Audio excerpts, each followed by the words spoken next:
জাবিয়ার একজন নামকরা বিজনেসম্যান হয়ে তার মেয়ের নাবালক অবস্থায় বিয়ে দিচ্ছিল। তার উপর বিয়ের দিন বর না আসায় সকলেই ভেবে নেয় নিশ্চয়ই হ্যাঁ এমন কিছু করেছে যার কারণে এত লুকোচুরি করে বিয়ে দেয়া। সবার বাঁকা নজর, কটু বাক্য, বাজে অপবাদ সবটাই হায়াকে চুপচাপ মেনে নিতে হয়। একসময় সে হায়া ভয়াবহ ডিপ্রেশন ভোগা শুরু করে। সেই থেকে চঞ্চল, দুরন্ত, বাচাল হায়া হয়ে যায় চুপচাপ, শান্ত আর ইন্ট্রোভার্ট। এদিকে হানিয়া মেয়ের খবর নিতে তার রুমে এসেছিল, কিন্তু রুমে প্রবেশের পূর্বেই সে সব কথা শুনতে পেয়ে যায়। হানিয়ার মাতৃমন সন্তানের কান্নায় অস্থির হয়ে পড়ে।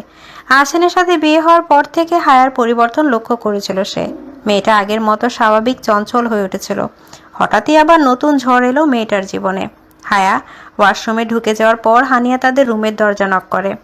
আহসান চকিত দৃষ্টিতে সেদিকে তাকালে তার মাম্মামকে দেখে খানিকটা ঘাবড়ে যায়। তার ভয় হয় হায়ার কান্না শুনে যদি তার মাম্মাম, তার বাবাই তাকে ভুল বুঝে পুতুল বউটাকে নিয়ে যায় তার কাছ থেকে। আর সে নিজের ঘাবড়ে যাওয়াটা লুকিয়ে স্বাভাবিক হয়ে বলে, মামা আসো ভেতরে। হানিয়া গুটি গুটি পায়ে রুমের ভেতর প্রবেশ করে। রুমের প্রবেশের শুরুতেই তার নজর আসে ফ্লোরে ছড়িয়ে ছিটিয়ে পড়ে থাকা খাবারের দিকে। বুক চিরে দীর্ঘশ্বাস বের হয়ে আসে তার। আসেন খাবার পড়ে যাওয়ার বিষয়টা ধামাচাপা দিতে বলে, আসলে মাম্মাম, আমার হাত থেকে পড়ে গিয়েছে খাবারটা অ্যাক্সিডেন্টলি। তুমি বসো, হ্যাঁ তো ওয়াশরুমে গিয়েছে, আমি আরেক প্লেট খাবার নিয়ে আসি। কথাটা বলে আসেন তড়িঘড়ি করে বের হতে নেবে, তখনই হানিয়া তাকে থামিয়ে দেয়। সে আসেনের হাত ধরে তাকে বেলকনিতে নিয়ে আসে, তারপর বলে, আমি বুঝতে পারছি তোমাদের মধ্যে সমস্যা হয়েছে কোন বিষয়ে। না মাম্মাম তেমন। আসেনকে থামিয়ে দিয়ে হানিয়া বলে, আমায় আগে শেষ করতে দাও। আমি জানতে চাই না তোমাদের স্বামী স্ত্রীর মধ্যকার ঘটনা, কিন্তু বাবা তোমার কাছে আমার একটাই অনুরোধ, আমার মেয়েটাকে আর কষ্ট দিও না। একবার ওর হৃদয় ভেঙেছিল, একেবারে চূর্ণ হয়ে গিয়েছিল। আমরা জানি কেমন করে টুকরো টুকরো হয়ে যাওয়া মেয়েটাকে আবার জোড়া লাগিয়েছি। আর এই সমাজ কথা তো তুমি জানোই, ওদের কাজই তো মেয়েদের দগ্ধানো, ধীরে ধীরে নিঃশেষ করে দেওয়া। আমার মেয়েটা ছোটবেলা থেকে প্রাণোচ্ছল ছিল, উচ্ছল বাতাসের মতো দৌড়ে বেড়াতো। এখন কেউ কিছু বললে ভেবে হাসতেও ভয় পায়। দুষ্টুমি করতে ভুলে গেছে, কারণ সমাজ তাতেও দোষ খুঁজবে। ওর চোখের তারায় যে আলো ছিল সেটা নিভে গেছে। আমার মেয়ে বাঁচতে ভুলে গেছে। কথাগুলো বলতে বলতে হানিয়া চোখের কোণে বেয়ে অশ্রু গড়িয়ে পড়ে।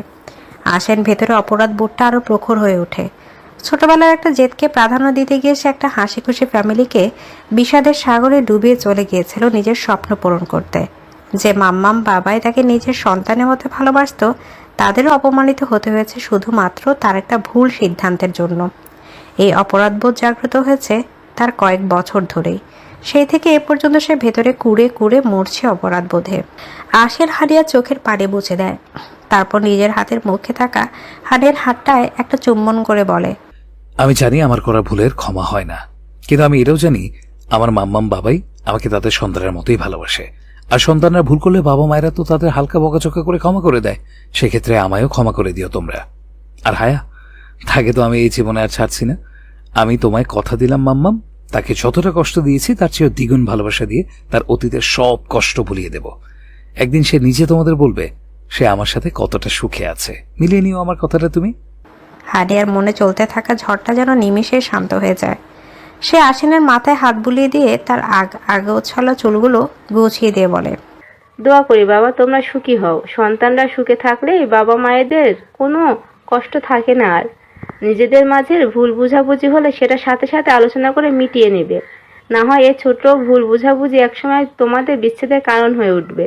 সম্পর্কে কখনো তৃতীয় ব্যক্তিকে প্রবেশ করতে দিবে না ভুলেও, তাহলে তোমাদের সুন্দর সম্পর্কটায় জাহান্নামে আগুন লেগে জ্বলে যাবে। দুজনেই চেষ্টা করবে পার্টনারের মনের অবস্থা বোঝার। আচ্ছা মাম্মাম, আমি চেষ্টা করব তোমার পরামর্শগুলো মেনে চলার। তাদের কথাবার্তার মাঝে হায়া ফ্রেশ হয়ে বের হয়ে ওয়াশরুম থেকে হানিয়ার আসিয়ান রুমে চলে এসে দেখে হায়া নিচে পড়ে থাকা খাবারগুলো উঠাচ্ছে। আসেন হায়াকে নিচ থেকে দাঁড় করে বেডে বসিয়ে দেয়, তারপর গম্ভীর গলায় বলে, সার্ভেন্ট আছে আমাদের বাড়িতে, তারা করতে পারবে কাজটা। তোমায় আধ ভাঙা বানিয়ে কষ্ট করে এসব উঠাতে কেউ বলেনি। ফেলেছি আমি, তাই আমিই উঠাবো। আসিয়ান চোখ গরম করে বলে, মুখে মুখে কথা বলে আধ ভাঙা পাটা পুরো ভেঙে বসিয়ে রাখবো। চুপচাপ বসে থাকবে এখানে। আমি খাবার এনে দিলে মাম্মামের হাতে ভদ্র মেয়ের মতো খেয়ে নেবে। আমার আবার ভার্সিটি যেতে হবে। হায়ের এমনিতে ভালো লাগছিল না, তাই আশিয়ানের কথার উপর কোনো কথা বলে না। হায়াকে চুপ করে থাকতে দেখে আশিয়ান বুঝে নেয় তার জবাব কি। সেও রুম থেকে বের হয়ে নিচে এসে আরেক প্লেট খাবার দিয়ে হানিয়াকে দেয়। হায়া হানিয়ার হাতে চুপচাপ খাচ্ছে দেখে আশিয়ান বের হয়ে ভার্সিটির উদ্দেশ্যে রওনা হয়। গাড়ি ড্রাইভ করতে করতে তার মনে পড়ে যায় কিছু অজানা অতীত, যেটা কেবল সে এবং আফিফ ব্যতীত আর কেউ জানে না। অতীত মাস্টার শেষ করে পিএইচডি করার জন্য বিদেশের এক নামকরা ভার্সিটি আবেদন করেছিল, সকলকে গোপন করে। সে মূলত সারপ্রাইজ দিতে চেয়েছিল তার পরিবারকে। কিছুদিন পর তার আবেদন গ্রহণ করে তাকে সে ভার্সিটি থেকে ডাকা হয়। সেই কথাটা জানানোর আগেই তার দাদু অর্থাৎ মিস্টার মির্জা তার আর হায়ার বিয়ের কথা উঠায়। সকলে তাকে জোর করে তার অপছন্দের মেয়েটির সাথে বিয়ে দিতে চাওয়ায় আশিয়ানের জেদ চেপে ধরে। সে তার বিদেশে যাওয়ার সম্পর্কে কাউকে জানায় না এবং গোপনে পাসপোর্ট ভিসা রেডি করতে দেয়। সবশেষে যেদিন তাদের বিয়ে ছিল সে আগের দিন তার লন্ডন যাওয়ার ফ্লাইট ছিল। সে হায়া এবং তার পরিবারের কথা না ভেবে কাউকে না জানিয়ে চলে যায় লন্ডন। তার এসব কথা জানতো আশিয়ানের বেস্ট ফ্রেন্ড আফিফ। সে আশিয়ানকে নানাভাবে বুঝায় এমনটা না করতে, কিন্তু আশিয়ান তার অন্ধ জেদের বশবর্তী হয়ে কোনো চিন্তা ভাবনা ছাড়াই কাজটা করে ফেলে। আফিফ তার লন্ডনে যাওয়ার কথা পরিবারের সকলকে বলে দিতে চাইলেও আশিয়ান তাদের বন্ধুত্বের কসম দিয়ে কথাটা চেপে রাখে। আশিয়ান যখন লন্ডন ফ্লাইটে রওনা হয়েছে স্বপ্ন পূরণের উদ্দেশ্যে, তখন মির্জা বাড়িতে তাকে খুঁজতে খুঁজতে সবার পাগল হয়ে যাওয়ার উপক্রম। সকলে আফিফকে চেপে ধরলে আফিফ আমতা আমতা করে আশিয়ানের লন্ডনে যাওয়ার কথা বলে দেয়। মিস্টার মির্জা আশিয়ানের এহেন কাণ্ডে অসুস্থ হয়ে শয্যাশায়ী পড়ে। তালুকদার বাড়িতে তখন আরেক ঝড় চলছে। পরিবারের এমন ভয়াবহ অবস্থা দেখে আবরার কঠোর মনে সিদ্ধান্ত নেয় যে সে আশিয়ানকে ত্যায্য করবে। আশিয়ান বিদেশে গিয়ে প্রথম কয়েকদিন পরিবারের উপর জেদ করে ভালো থাকার চেষ্টা করে ঠিকই, কিন্তু কয়েকদিন পর সে বুঝতে পেরে যায় পরিবার ছাড়া কেউ কখনো ভালো থাকতে পারে না। সে আফিফের মাধ্যমে পরিবারের খবর জানতে পারলে সে আরও বিচলিত হয়ে পড়ে। সেখানে যাওয়ার 6 মাস পর সে বাড়িতে ফোন করে। স্পর্শ মা হয়ে প্রথম কথা বলেনি। আশিয়ানের কণ্ঠ শুনলে ফোন কেটে দিত। তারপর একটা সময় তার মুখ ফিরিয়ে রাখতে পারে না সন্তান থেকে। একটা মাত্র সন্তান হওয়ায় সে তার মায়ের বেশি প্রিয় ছিল, কিন্তু আবরা তার জেদে অটল ছিল। সে প্রায় 2 বছর আশিয়ানের সাথে কোনো কথা বলেনি। আশিয়ান জাবিয়ান হানিয়াকেও ফোন করে তাদের থেকে মাফ চায় এমন কাজ করার জন্য। হায়ার সাথে কথা বলতে চাইলে জাবিয়ান তাকে নিষেধ করে এ বিষয়ে তার সাথে কথা বলার জন্য। আশিয়ান আফিফের মাধ্যমে ইতিমধ্যে জানতে পেরেছিল হায়ার কথা। কেটে যায় 2 বছর। একদিন একটা ফ্যামিলি গেট টুগেদারের ছবিতে সকলের সাথে হাস্যোজ্জ্বল হায়াকে দেখে আশিয়ান প্রথমবারের মতো থমকে যায়। হায়ার মলিন মুখে জোড়া তালির হাসিটা আশিয়ানের মন কেড়ে নেয়। এর আগে সে হায়ার জন্য কিছু ফিল না করলেও সেদিন থেকে ফিল করা শুরু করে। সে পোস্টটা ছিল আদিবার। সে আদিবার কাছ থেকে হায়ার আইডিটা নেয়। দোনামোনা করতে করতে একসময় রিকোয়েস্ট পাঠালেও হায়া তার রিকোয়েস্ট অ্যাকসেপ্ট করে না। মেসেজ দিলে রিপ্লাই তো করেই না, বরঞ্চ আশিয়ানকে ব্লক করে দেয়। আশিয়ানের যে চেপে বসে হায়ার সাথে কথা বলার। সে একটা ফেক আইডি খুলে মেয়ের নাম দিয়ে সে আইডি দিয়ে রিকোয়েস্ট পাঠালে হায়া অ্যাকসেপ্টও করে। এরপর থেকে সে আগ বাড়িয়ে হায়ার সাথে প্রায় কথা বলতো। হায়া তাকে মেয়ে ভেবে কথা বলতো, অনেক কিছুই শেয়ার করতো। একদিন আশিয়ান সাহস করে হায়াকে জিজ্ঞেস করে, তুমি কি কাউকে ভালোবাসো বা পছন্দ করো হায়া? প্রশ্ন শুনে হায়া কিছু সময়ের জন্য থমকে গিয়েছিল। ভালো তো বেসেছিল একজনকে, নিজের কিশোরী বয়সের আবেগকে ভালোবাসা ভেবে বলেও দিয়েছিল মনের কথা। তারপর কি হলো? সে তাকে বিশ্রীভাবে প্রত্যাখ্যান করে, ভরা বিয়ের আসরে ফেলে চলে গিয়েছিল তাকে ছেড়ে। হায়া একটা দীর্ঘশ্বাস নিয়ে বলে, কথাটা শুনে আসেন মিশ্র অনুভূতি হয়। সে কথাটা আরেকটু বাড়াতে চাইলে হায়া কথা কাটিয়ে দিয়ে অন্য কথায় চলে যায়। এভাবে আরও একটা বছর চলে যায়। ইতিমধ্যে আশিয়ান হায়ার প্রেমে পড়ে গিয়েছে। সে তার পরিবারকে জানতে চায় সে হায়াকে বিয়ে করতে চায়, কিন্তু তার আগেই উপরওয়ালা তার ভুলের শাস্তি দিয়ে দেয়। একদিন ল্যাব থেকে বাসায় ফিরে এসে ফোনটা হাতে নিয়ে ফেসবুকে ঢুকলে হায়ার একটা স্ট্যাটাস দেখতে পায়, যেটা দেখে আশিয়ান হতভম্ব হয়ে যায়। হায়া তার ফেসবুক রিলেশনশিপ স্ট্যাটাসে এঙ্গেজ দিয়েছে, আর তার ও ফারাবির এঙ্গেজমেন্টের ছবি আপলোডও করেছে। একদিন ল্যাব থেকে বাসায় ফিরে এসে ফোনটা হাতে নিয়ে ফেসবুকে ঢুকলে হায়ার একটা স্ট্যাটাস দেখতে পায়, যেটা দেখে আশিয়ান হতভম্ব হয়ে যায়। হ্যাঁ, তার ফেসবুক রিলেশনশিপ স্ট্যাটাসে এঙ্গেজ দিয়েছে, আর তারও ফারাবির এঙ্গেজমেন্টের ছবি আপলোড করেছে। ফারাবির হাতের উপর হায়ার ছোট্ট হাতটা দেখে আশিয়ানের বুকে জ্বলন শুরু হয়। সে তার ফোনটা ছুঁড়ে ফেলে দূরে। সে বিশ্বাসই করতে পারছে না হায়া আজ থেকে অন্য কার বাগদত্তা। নিজেকে শান্ত করার জন্য সে ওয়াশরুমে গিয়ে শাওয়ার ছেড়ে ভিজতে থাকে। এমনিতেই লন্ডনের আবহাওয়া ঠান্ডা। সে ঠান্ডা আবহাওয়ায় আবার ঠান্ডা পানিতে সাবান নিয়ে 2 দিন জ্বরেও ভুগেছিল আশিয়ান। আশিয়ান সাবার শেষ করে ওয়াশরুম থেকে বের হয়ে আফিফকে কল লাগায়। সে জানে আফিফকেই তাকে নির্ভুল সব তথ্য দিতে পারবে। আফিফের থেকে সে জানতে পারে হায়ার এখন বিয়ে বা এঙ্গেজমেন্ট করার কোনো ইচ্ছা ছিল না। মূলত ফারাবির পাগলামির কারণে তার বাবা মা জাবিয়ান ও হানিয়াকে অনেক জোর করায় তারা এখন এঙ্গেজমেন্ট করে রাখছে। কিন্তু বিয়েটা হায়ার ইচ্ছে মতো সময় হবে। যেহেতু হায়া তখনও বিবাহ ভীতি থেকে বের হতে পারেনি, তাই ফারাবিও তার পরিবার তাই মেনে নিয়েছিল। আশান এটা শুনে স্বস্তি পায় যে হায়া এই বিয়েতে রাজি না, কিন্তু তার মনে এই ভয়টাও থেকে যায় যে হায়া যদি ফারাবির প্রেমে পড়ে যায় তাহলে তো সে বিয়ে না করে বউহারা হয়ে যাবে। এরপর থেকে সে তার রিসার্চে বেশি মনোযোগ দিতে থাকে, যাতে রিসার্চটা তাড়াতাড়ি সফল করে সে দেশে ব্যাক করতে পারে। এর আগে সে লন্ডনে অনেক কলেজে লেকচারার হিসেবে জব করলেও পরবর্তী সে জবটা ছেড়ে দিয়ে নিজের পুরো ধ্যান জ্ঞানে রাখে শুধু তার রিসার্চকে। হায়ের সাথে নিয়মিত কথা বলাও নিজের রিসার্চ নিয়ে গবেষণা করতে করতে কবে যে আরও 1.5 বছর চলে যায় আশান টেরও পায় না। তার রিসার্চ খুব ভালোভাবে সফল হয় এবং সে সকলের কাছে বেশ প্রশংসিত হয়। এবার পালা দেশে ফিরে তার না হওয়া বউকে বিয়ে করার। আশান যেভাবে বউকে না জানিয়ে চলে গিয়েছিল দূর দেশে, সেভাবে সে না জানিয়ে পুনরায় ফিরে আসে। আশান আর হায়ার বিয়ের 6 মাস আগে সে দেশে ফিরে। হায়া কিন্তু তখনও আশানকে দেখেনি।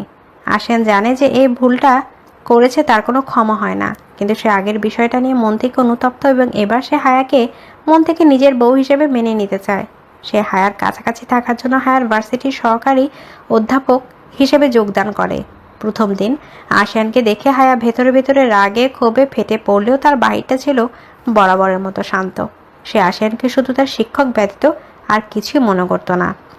আশিয়ান দেশে আসার পর একদিনও হায়া মির্জা বাড়িতে যায়নি।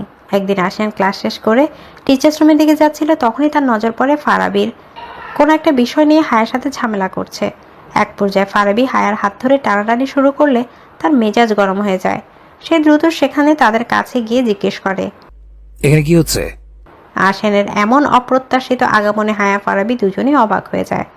ফারাবি কিছু বলার আগে হায়া শক্ত গলায় বলে, কিছু না স্যার, আমাদের পার্সোনাল ম্যাটার, তাই আপনাকে জানাতে চাচ্ছিলাম না। হায়ার কথাটা শুনে আশিয়ানের চোয়াল শক্ত হয়ে ওঠে। সে হায়াকে প্রতিতরে কিছু বলবে তার আগে হায়া ফারাবির হাত টানতে টানতে তার সামনে থেকে চলে যায়। সেদিনই আশিয়ান ঠিক করে নেয় সে যেভাবেই হোক হায়াকেই বিয়ে করবে। তার কিছুদিন পরে শুনতে পায় হায়া আর ফারাবির বিয়ে। আশিয়ান এমন সংবাদ শুনে বিচলিত না হয়ে ঠান্ডা মাথায় আফিফের সাথে প্ল্যান করে কিভাবে ফারাবিকে সরিয়ে আশিয়ান বর হবে। আফিফ তাকে এমন কাজে সাহায্য করতে চায় না, কিন্তু আশিয়ান যেন তেনভাবে তাকে রাজি করিয়ে নেয়। প্ল্যান অনুযায়ী বিয়ের দিন ফারাবির এসএসসি পড়ুয়া বোনকে তারা কিডন্যাপ করায়, আর ফারাবিও তার পরিবারকে হুমকি দেয় তারা যাতে বিয়েতে না যায়। ফারাবির পরিবার নিজেদের মেয়েকে বাঁচাতে বিয়ের দিন আসে না। এদিকে দ্বিতীয়বার মেয়ের বিয়ে ভেঙে যাচ্ছে দেখে জাবিয়ার না পেয়ে আশিয়ানদের কাছে হায়ার বিয়ের প্রস্তাব রাখে। আশিয়ান এমন সুযোগ হাতে পেয়ে তার চট জলদি লুফে নেয়। হায়া এমন কথা শুনে বলেছিল, আমি সারা জীবন কুমারী থাকবো, কিন্তু তাও এই লোকের সাথে বিয়ে করব না। তোমরা আমায় বারবার বিয়ে নিয়ে এত চাপ দিও না প্লিজ। কিন্তু সেদিন তার কথা কেউ শোনেনি। সবাই নানাভাবে বোঝানোর পরও যখন হায়া রাজি হচ্ছিল না, তখন জাবিয়ানের হায়াকে নিজের কসম দেয় বিয়েটা করার জন্য। জাবিয়ান যেমন মেয়ে অন্তঃপ্রাণ, হায়াও তেমন বাবা পাগল। সেদিন বাবার কসমের কারণেই হায়া বিয়েটা করেছিল। আশিয়ান তারও হায়ার বিয়ের 2 দিন পরই ফারাবির বোনকে ছেড়ে দিয়েছিল। তার এসব অবকর্মের কথা আফিফ ব্যতীত আর কেউ জানে না। বর্তমান আশিয়ান গাড়ি চালাতে চালাতে বিড়বিড়িয়ে বলে, তোমায় বাবার তৃষ্ণায় যদি নিজেকে হারিয়ে ফেলতে হয় তাও রাজি আমি। পৃথিবী জ্বালিয়ে ছাই করে দিলেও শেষ ছাইও খুঁজে নেব তোমায় আমি, কারণ আমার সব শেষ সব শুরু তুমি, শুধুই তুমি। রাহাতের হাতে ঘড়িটা পরিয়ে দিয়ে মুনতাহা একটু পেছনে সরে দাঁড়ায়। রাহাত শেষবারের মতো চলে চিরুনি চালিয়ে দিয়ে মুনতাহার মুখোমুখি হয়ে দাঁড়িয়ে বলে, মেয়েটার তো বয়স কম হলো না, ইদানিং ওর বিয়ে নিয়ে ভাবছি। মুনতাহার স্বামীর এহেন কথা শুনে একটু অবাকই হন বটে, কারণ কয়েক মাস আগেও তিনি এই বিষয়ে রাহাতকে বললে রাহাত জানায় সে এখনই মেয়ের বিয়ে দিবেন না। মেয়েকে সে অনেক দূর পর্যন্ত পড়াতে চান, কিন্তু সেই রাহাত আজ এমনটা বলছে শুনে তার অবাক হওয়া, তাও সে হাসি মুখে। বেশ তো, আমি কি ঘটক ডাকবো, নাকি আপনার কোনো ছেলেকে আমাদের মেয়ের জন্য পছন্দ হয়েছে? রাহাত পকেটে ফোন ঢুকাতে ঢুকাতে বলে, মেয়ের মনে যে একজন আছে সেটা কি জানো? মুনতাহা অবাক হয়ে বলে, না তো, রাহা তো আমায় এমন কিছু জানায়নি। তা জানবে কেন? মেয়ের কোনো খবরই তো জানো না। কিছুদিন আগে যে অসুস্থ হয়ে পড়লো সেটাও এই কারণেই হয়েছিল। ভীষণ ব্রিটিশটা নিয়ে কথাগুলো বলে রাহাত। মুনতাহা বিচলিত হয়ে বলে, তাহলে তো জল অনেক দূর গড়িয়ে পড়েছে, তাড়াতাড়ি ওর একটা ব্যবস্থা করতে হবে। আচ্ছা, আপনাকে কি রাহা বলেছে ও কোনো ছেলেকে পছন্দ করে? এবং সে আমাদের চেনা জানার মধ্যেই। এখন আসছি, বাকি কথা রাতে এসে বলবো। রাহাত মুনতাহার মনে সাসপেন্স ঢুকিয়ে দিয়ে চলে যায়। মুনতাহা তার পেছন ডাকতে নিয়েও ডাকে না। চিন্তায় পড়ে যায় সেই ছেলেটিকে যাকে তার মেয়ে মন দিয়ে বসে আছে। এপ্রিলের পর রোদ যেন আগুন হয়ে ঝরে পড়ে আকাশ থেকে। গোটা প্রাণীগুলি হাঁসফাঁস করে এই অশনীয় উত্তাপে। যতই বেলা বাড়ে সূর্য ততই রৌদ্ররূপ ধারণ করে। তার প্রখর তেজে যেন পুড়ে যায় ধরণী। বিকেলের দিকে সূর্য যখন পশ্চিম আকাশে ঢলে পড়ে তখন তাপমাত্রা কিছুটা কম বটে, কিন্তু আরাম মেলে না একটুকু। সূর্য অস্তে গেলেও বাতাসে জমে থাকে এক ধরনের ভ্যাপসা ক্লান্তি। শরীর মনের উপর যেন চেপে বসে এক অদৃশ্য ভার। বিত্তবানদের জন্য হয়তো এই গ্রীষ্ম কেবলই একটি ঋতু, যাকে তারা এয়ার কন্ডিশনে ঠান্ডা পরশে উপেক্ষা করতে পারে। কিন্তু মধ্যবিত্ত ও নিম্নবিত্তর কাছে এই গ্রীষ্ম এক ধরনের দুঃসহ পরীক্ষার নাম। ঘামে ভেজা বেছানা, নিঃস্ব প্রাচীর আর ক্লান্ত শরীরের দীর্ঘশ্বাসে যেন মিশে থাকে তাদের গ্রীষ্মের দিনলিপি। দুপুরের আহার্য সম্পাদন করার পর হায়ার মাথা ব্যথা থাকে, সে হালকা ডোজের একটা ঘুমের ওষুধ নেয়, যার কারণে সেই যে দুপুরে ঘুমিয়েছে সন্ধ্যা হয়ে যাওয়ার পরও হায়ার ঘুম ভাঙেনি। আসান বাসায় এসে তাকে ঘুমন্ত অবস্থায় পায়। সে নিজের মতো ফ্রেশ হয়ে নিচে গিয়ে হালকা নাস্তা করে উপরে চলে আসে। হায়া জেগে থাকলে এতক্ষণে তাদের ঠুনকা ঠুনকি শুরু হয়ে যেত। হায়া যেহেতু ঘুমন্ত তাই আসানও নিজের জন্য ঘুমটাটা ফরজ করে নেয়। সে আস্তে আস্তে বেডে উঠে হায়ার বুকের উপর শুয়ে তার কোমর দুই হাত চেপে ধরে চোখ বন্ধ করে নেয়। আসানের কাঁধে এক পাহাড় সমান কাজ। ভার্সিটিতে টেক্সট এক্সাম চলছে, সেগুলোর খাতা কাটা লাগবে। তার উপর বাবার কোম্পানিতে একটা নতুন প্রজেক্ট, সেও হাত লাগাচ্ছে।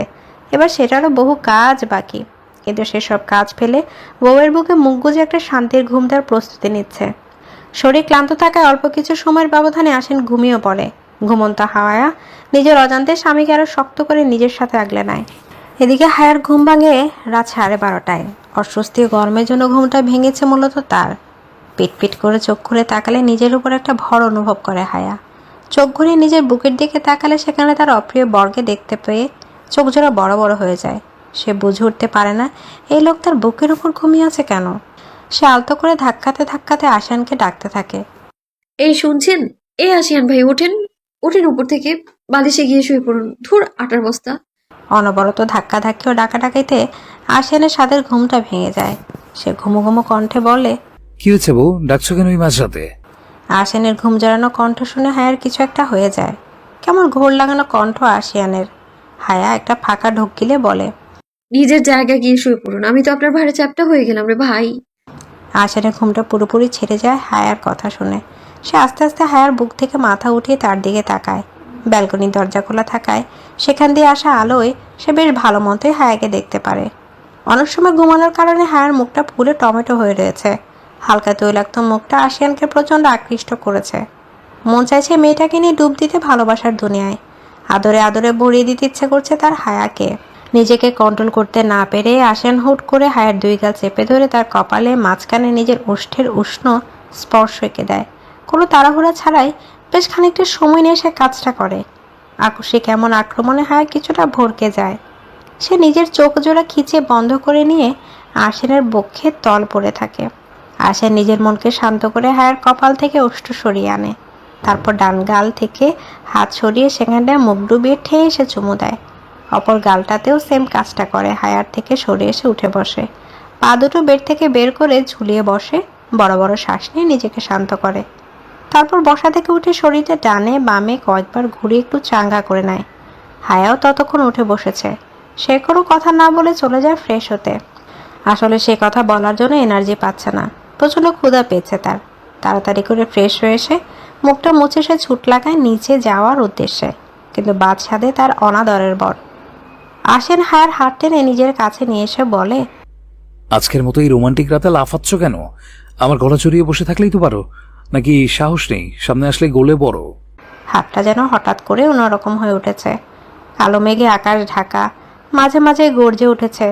ঠান্ডা হাওয়া জানালার পর্দা নাচিয়ে দিচ্ছে ধীরে ধীরে, ঠিক যেমন অনাহত ভালোবাসা নাড়িয়ে দেয় অবচেতন অনুভবগুলোকে। সারাদিনের ক্লান্ত করিয়ে তোলা রোদের তেজও যেন হার মেনে নিয়েছে এই রহস্যময় রাতের কোমল স্পর্শে। চারপাশে ছড়িয়ে পড়েছে এক অনির্বচনীয় শীতলতা, আর শীতলতার ভেতরও যেন জমে আছে অদ্ভুত এক উষ্ণতা, ভালোবাসার, না বলা কথার, চোখে চোখ রাখার। এই মুহূর্তটা সৌন্দর্যে হারিয়ে গিয়ে আসেন বলেছিল কথাটি। তার কণ্ঠে ছিল একরাশ কোমলতা, চোখে এক গভীর মুগ্ধতা, যেন প্রকৃতির মতো করে সেও আজ বলতে চায় কিছু, চুপি চুপি, মনের সবচেয়ে নরম কোণ থেকে। হায় নিজেকে ছাড়াতে ছাড়াতে বলে, আপনার রোমান্টিক রাতের খেতায় আগুন, ক্ষুধায় পেটের নাড়ি ভুড়ি বের হয়ে আসার। হ্যালো বন্ধুরা, পরবর্তী পার্ট খুব তাড়াতাড়ি আসবে, তো সবাই অপেক্ষায় থাকো। আর চ্যানেলটি যারা এখনো সাবস্ক্রাইব করনি তারা পরবর্তী পার্ট দেখার জন্য চ্যানেলটি সাবস্ক্রাইব করে রেখো। ধন্যবাদ সবাইকে, আমাদের সাথেই থেকো।